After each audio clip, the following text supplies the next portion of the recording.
Everyone, this is just a quick video to show that you can connect a later generation iPhone or iPad if you wanted to with a lightning connector into a 2010 to 2012 Range Rover using the inbuilt 30-pin connector. Super simple. You get steering wheel controls and you get the information from your phone and your iPad, whether using Apple Music or Spotify, to show on the main display.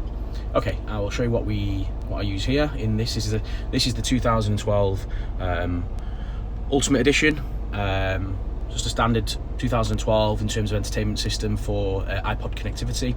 It uses the same as a standard factory car, and I'll show you what I use right now. This is just a standard 2010 to 2012 entertainment system.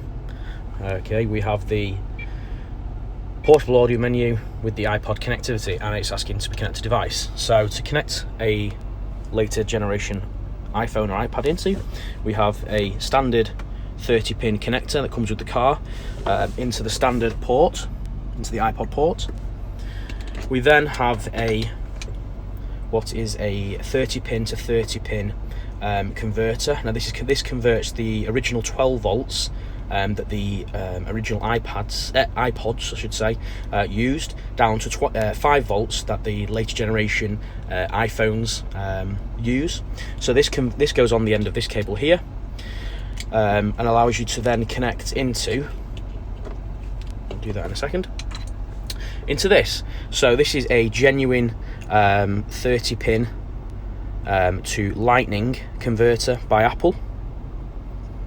And then we connect all those together, which I will do now. So we have the full cable here now with all the converters on. So we've got the original 30-pin factory cable going into the 12 volt to 5 volt adapter. This is a Cable Jive branded one that I use here. And then we have the genuine Apple 30-pin to lightning adapter. And then so I've just got a normal iPhone here with Spotify on. So I just plug that in. Let's give it a second, and basically it now shows on the car that I've got an iPhone connected to it. It's showing the song that's playing from Spotify, the track information, time, etc. It gives you the option to, obviously, when you're driving along, you can pause whatever you're playing on your phone. So that is the phone, just to show you there. That's the phone. Then if I hit pause on the screen, it resumes. Just to show you, that's obviously the same thing that's playing on there. So I can skip on the phone and it will update the screen information as it should. Obviously, being connected to the car, now you also get the steering wheel controls. So I can skip forward. Obviously, you've got your volume control. If you use the iPod input, you get a line out level signal that goes into the sound system, so you get a much higher volume than you can get off using the auxiliary input. So just the normal headphone jack has a very low input level, whereas using the iPod interface, the iPod socket, you're getting a line out from the Apple device into the stereo, and as such you get a much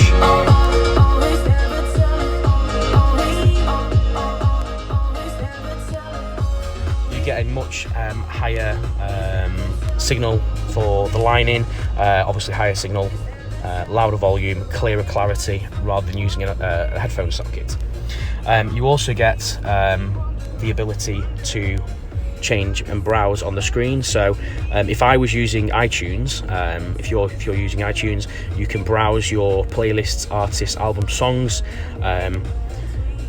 This is a few songs that we've got on the iTunes on this device. Obviously, we're using Spotify on here at the minute, but any streaming service will work. So if you use YouTube, for example, anything you play on your device will play through the stereo.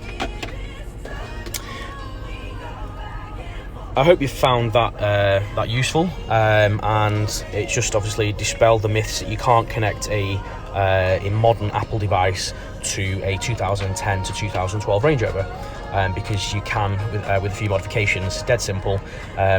Parts cost probably about £30-40, not very much to obviously bring your car up to date. If you found this useful, please let me know, and if you've got any questions, just post them on the comment section. Thanks very much.